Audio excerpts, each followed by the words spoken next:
Alright, welcome back guys. We are going to be doing a recap for the month of July and this past 2 trading weeks. Alright, the account has been taking some hits.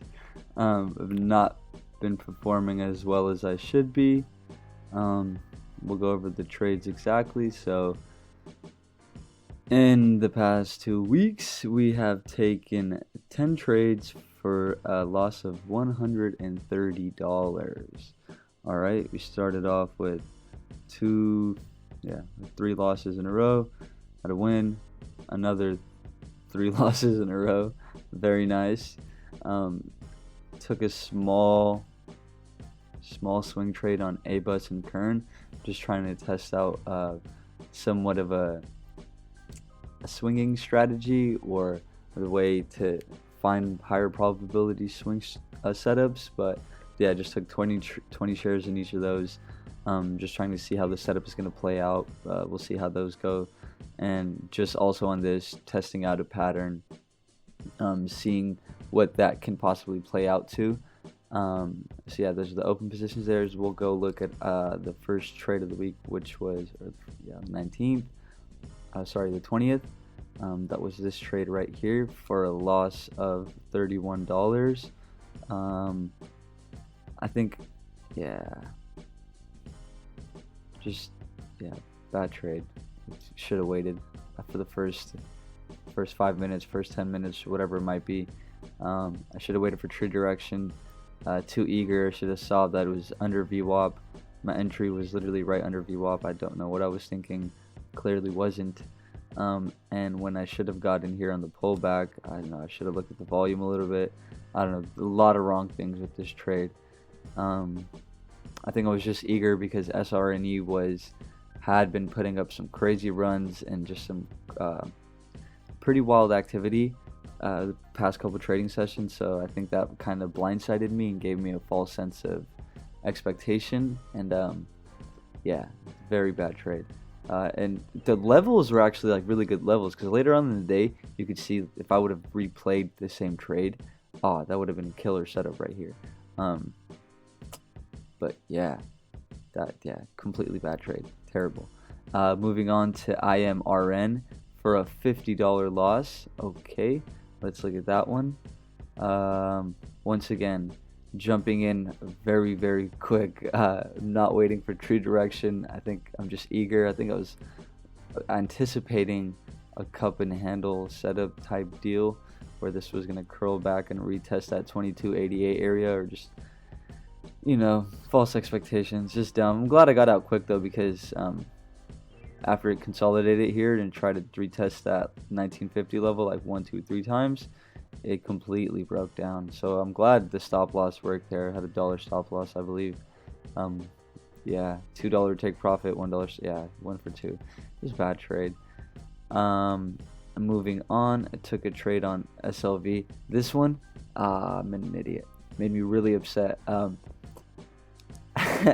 So I got in and I got out at almost the same price, so lost $1 on it.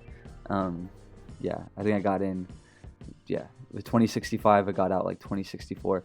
But I got in over here, it was just not really moving. I was very bullish on silver. The pre-market chart was looking good. The economic activity at the time made sense for what the move, justify this move that you see here that it played out for the rest of the day. And I had a good feeling that it was going to retest this earlier 2145 area, but I don't know why, I was so impatient. I couldn't really hold. I got upset. I held through this, and I held through this, and when it came back, I was like, dude, you know what, I just need to get out.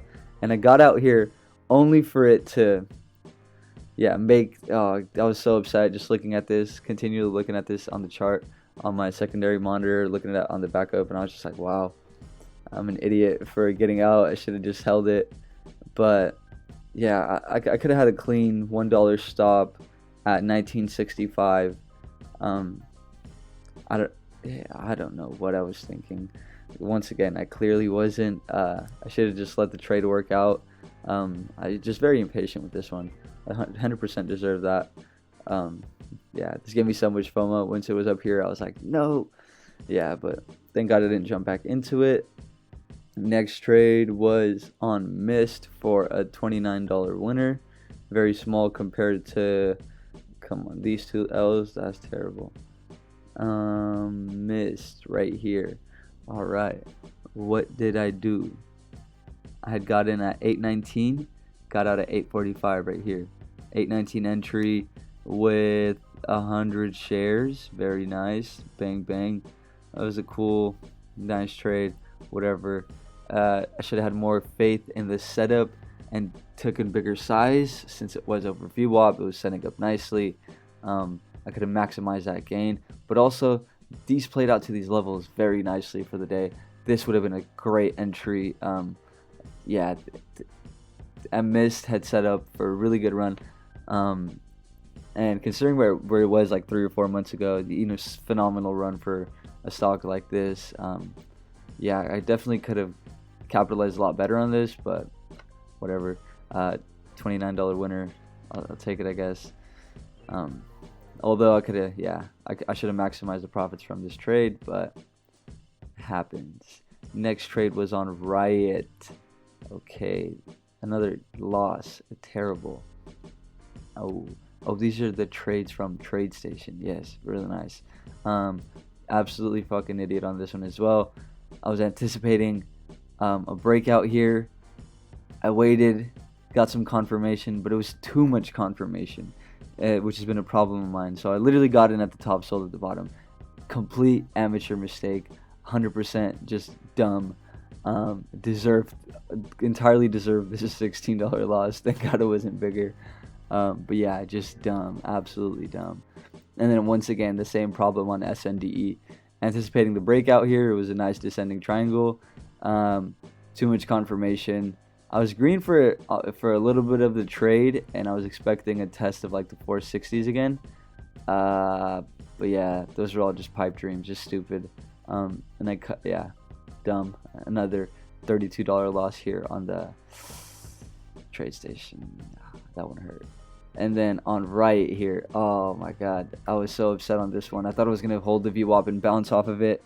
Thank God I got out quick. It wasn't too big of a loss, but I thought, yeah, because right here when it had squeeze in the morning, it was a nice rip through, and I thought it was just gonna, do the same thing, squeeze again, test this 289, 290 level, and push back to threes. But once again, grossly misread the chart and just had the wrong expectation. Once again, deserved this loss. I'm an idiot. And next one was on HTBX for a loss of 40. I sized in on this one with 200 shares, or it just took bigger size, not sized in. Took bigger shares than my usual share size. Just doubled it up because I thought I was confident in the setup, and I saw this candle right here. I was like, yes sir, we're getting a bounce off of this 270 level, and this because 264 I was watching was previous support, and since we didn't drop that low, I thought, yes, we're gonna hold this 269, 270, and this candle gave me some confidence. We saw that, and once we were here, I was like, I'll enter above this candle's high. So my order was over 284 at 286. It runs up, tags me in, and then just does this and stops me out. And I was like, oh my God. And this actually faded off pretty bad for the rest of the day, but it closed pretty nicely. It recovered a little bit, but yeah, just fucking heartbreaking. Absolutely heartbreaking. That was a $40 loss there. Terrible. And then on the TradeStation this week, we were actually positive. I actually had $4,000 in the account to start with, giving me 16,000 day trading buying power since it gave me time for margin, but I do not like using the margin at all. So I try not to trade with that much size, so I don't use my margin. But I was green on both these trades. This one was a very fast, almost like instinct, second nature. I saw it. It was popping up. Threw it on the level 2, level 3. It was printing a shit ton of green orders, and the momentum was there. And I saw that I was expecting like a 5-minute 3-bar play or like a 15-minute 3-bar or 10-minute 3-bar play, but I jumped in, and I was watching my P&L, was watching it, and then it kind of seemed to get a little bit sluggish, and I was like, all right, I'm out, jumped out, and yeah, locked in a $44 profit there. Only 100 shares, which wasn't bad, but it was, the trade was pretty big. It was from like 22.30 to like almost 22.80. I don't know, a good amount of cents. More or a bigger share size would have been a nicer winner, but nonetheless, I was happy with the trade. Once it pulled back, I was like, God, I thank God for getting out there, or else that would have made me really sad if I would have had to, yeah. Next was on SRNE. This one, all right, very, very fast moving stock. Yeah, this one is nuts. If you guys have traded SRNE before, you know this one is nuts, 100%. So I jumped in initially with 100 shares, and it like does this move, and I was like, oh my God. And then it opens, it puts like this higher low in, and it pulls down to this lower low, and I was like, oh my God, this is getting, I really didn't like it, but as it's coming back up, I went ahead and added another 100 shares to bring my cost basis down. I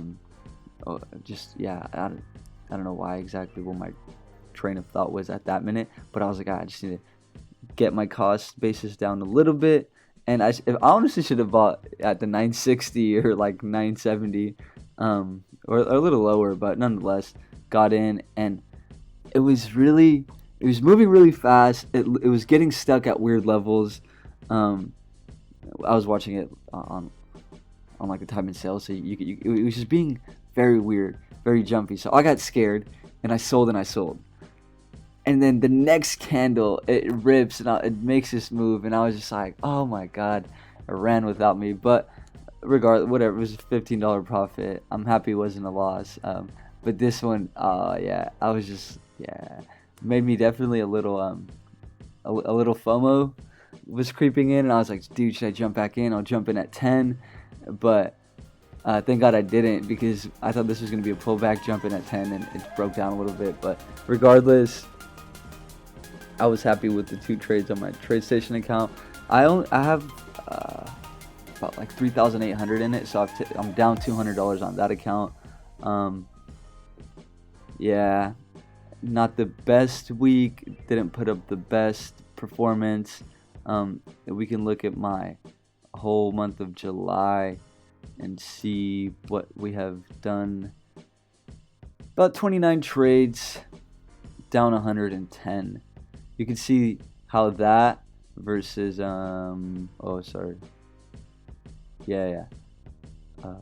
versus these past 2 weeks is that was 110. This one is minus 130. Fuck, it's like I did worse these last 2 weeks. But regardless, thank God I'm not down that much on the month. If we look at it on the monthly scale, we have locked in another red month.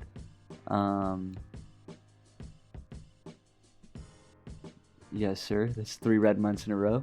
Okay. Doing phenomenal. No, I'm just kidding. But yeah. I really don't really know what to, like, I don't have any excuses. I don't have any reasons on, yeah, like I said, like no excuses, no real tangible point of where I can say this is bad, I need to improve this, or I'm not doing this fast enough, or I'm doing this too slow, or it's really hard to pinpoint it. I have more confidence in what I'm doing, which I think is good. I'm being able to see patterns more clearly. I'm being able to see and read the tape a little more clearly, and I think it's just a matter of me being my biggest enemy to my trading. And as I said in my previous videos, trading is really, really getting to know yourself and how to overcome yourself and all these little habits and bad things that hold you back, and all your biases and everything. Like there's so many layers to what affects your performance, but as I said, I'm definitely a little more confident in my trading style and how I'm coming up with my watch list and how I'm picking stocks. I've sort of moved away from, or I've started to move away from watching other people's watch lists and getting other people's watch lists and focusing on my own and focusing my own ways in my own, not strategies, but my own methods for coming up of what constitutes a good stock that I can trade, because other people's watch lists are stocks that they can trade, and I didn't really realize that up until a few weeks ago, and that's where I saw I'm not like other traders, and other traders aren't like me, so what works for them won't work for me, and the other way around. And because of that, if I'm trying to trade their watch list, I am not them. I don't have that. I don't have their intuition. I don't have their just the way. I'm simply just not them. So it's me would be lying to myself to try to copy their watch list and try to trade their watch list, because it's just not going to work. And I've started to realize that, so now I have more focus on being able to create my own watch list and my own criteria for trading and what that looks like. And I think I'm definitely taking baby steps there, but I don't really mind how long it takes as long as I get there. And I think just gonna try to see if I can finish the rest of this year out strong. You know what I mean? We have like these next 5 months left.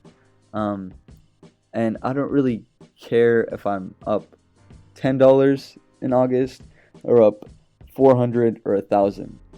I just would like to close in the blue, because one thing I've realized, it's not about making money, right? People always say that, yeah, I'm making money, but I think in the beginning, it's being able to learn how to not lose money, so you can live to trade another day and not blow up the account, because you're on, like, this is training wheels mode. I've got the training wheels on, and as much as I want to think I'm rolling with the big boys, I'm really not.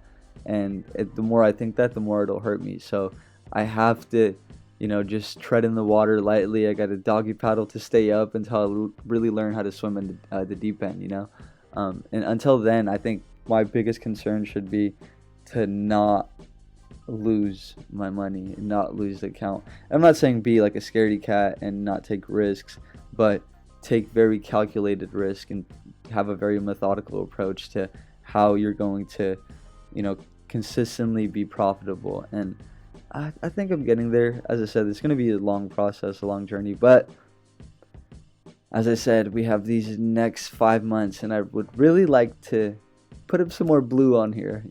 I would hate to see only 2 blue months or 2 positive months out of the 12.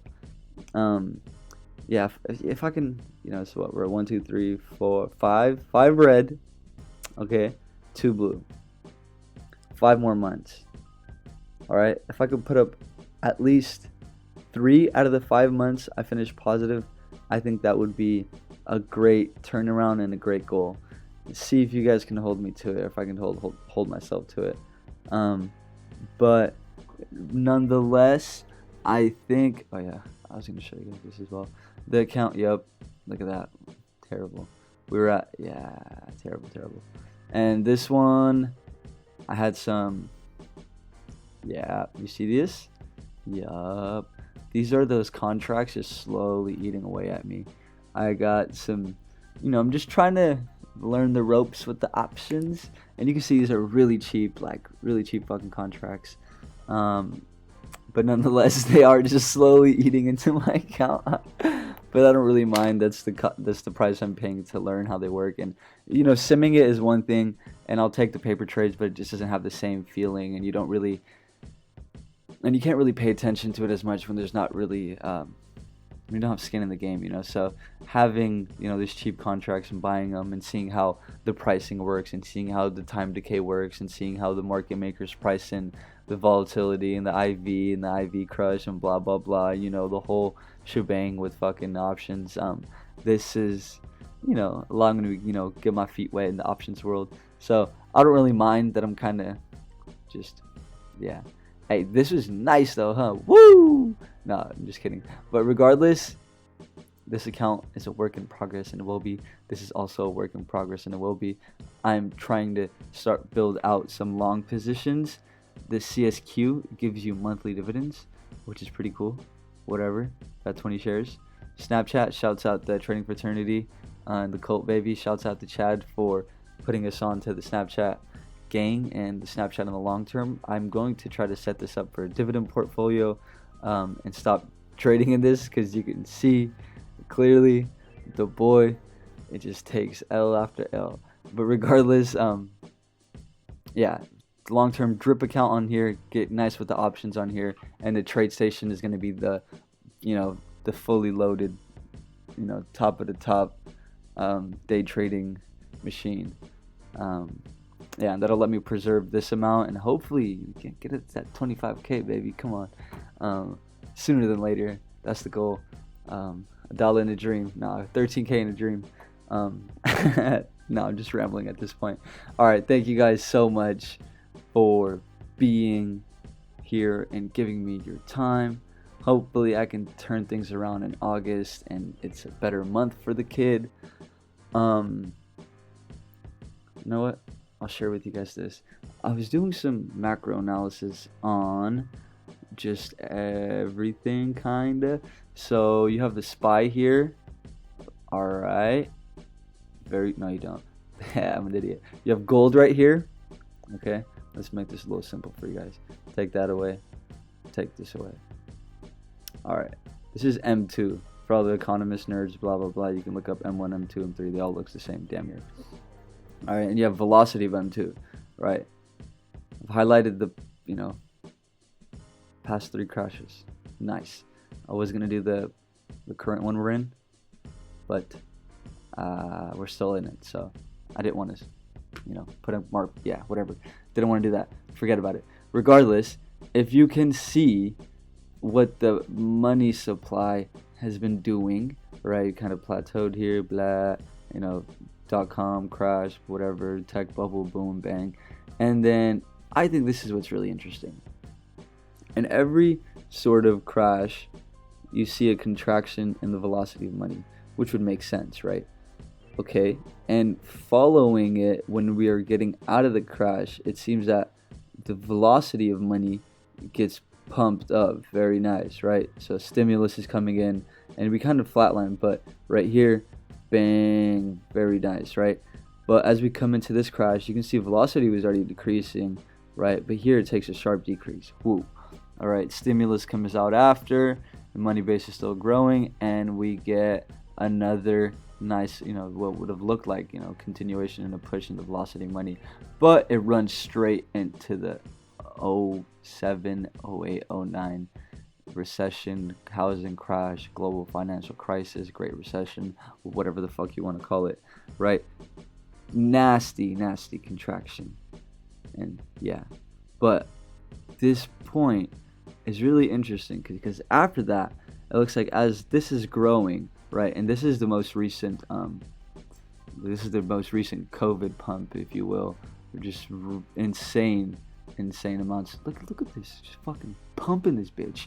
Regardless, I think this is really, really interesting because the velocity of money in M2 never really increased and reclaimed its areas, and it's been just getting clapped. Look at this, no good. But I wanted to see how that was interesting and then put it in comparison to gold. Okay, this kind of adds some more to the picture. Really cool. You can see how it almost, gold was, not mirroring it, but it would make sense that it would follow it. Not really. Has big divergence here, kind of like almost inverses. And as the velocity of money is dropping off, you can see right here after this global financial, not this one, sorry, after this one, yeah, .com bubble, blah blah blah, early 2000s, turn of the century, bang, this huge, look at this, it looks almost like an inverse. After this, it looks almost like a perfect inverse, but it comes and it starts growing, bang. And after the 08, 09 crash, you see a huge push to all-time highs in gold, which we are currently testing and might put in new highs. And that's where I think it gets interesting. because if gold is back at the levels that it was in the 2008-2009 post 2008-2009 crisis, and the velocity of money is just getting hammered, and you can see that, like, I don't really know what point I'm trying to make. I think it's just interesting to see all these. And if you throw in the SPY on there, you can see after the 90 or 89 crash or whatever, going into the 2001 dot-com crash, there was a nice reverse, kind of like what the point that I was trying to get to with the gold and the M2 velocity. It's almost a mirror image, and I think that's kind of interesting as well, because as gold was going up, it was trailing behind it. They kind of outwork like opposites, and as the S&P was coming in, the gold was was doing its time on down. But after this 2009 crisis, right, you can see the inverse kind of like completes, and now gold and the S&P are rising together, which I don't think it's weird, or, well, I'll take that back. Not that I think they should always be doing inverses, because things have to change all the time. It's a dynamic market, but usually when one goes up, the other, you could not safely say, but I think just to accept it real quick, if one goes up, the other one goes down. If one goes down, the other one goes up, and that was kind of holding true. But at this point, after this crash, instead of the velocity of money picking up, gold has seemed to pick up, right? And with that, the money supply is just getting pumped like crazy. And it makes sense, because this is the COVID-19 bottom, and money supply started contracting, or the velocity of money started contracting sometime in I think even before. You can say January officially took the dive, but even around like September, November, it was coming on the downtrend. But gold barely got phased by this drop and just rallied really, really nicely right after this. And I don't know, could you say that this recovery has been artificially pumped by all this money? Look at this, it's fucking ridiculous. If this on trend should have just continued like this, but boom, boom, boom, boom, Mr. J Pal, cash money, baby. But what is that doing to the demand for gold, and why is gold on such a historic run? I don't know. I have no clue if any of these data points really have any correlation, if they mean anything, but they might. It could be an interesting debate or interesting conversation. Maybe you guys see something that I don't. Maybe none of this makes sense and I'm just blabbering on about nonsense. Regardless, I thought I would share this with you guys because I was just working on it and thought it was pretty interesting. I'm not even sure if anybody's going to stay around to the end of this video to see this part, but nonetheless, thank you guys so much. I'm glad for you guys to be giving me your time, and I'm glad that you guys might find some value from this. And if you guys do, go ahead and let me know what you guys think about that chart that I shared in that little analysis with no endpoint or point to it. But thank you guys so much. I will see you guys in the next video, and let's turn things around, baby, and let's tackle August with a great trading performance. And I wish you guys the best of luck on your trading, and see you guys in the next one.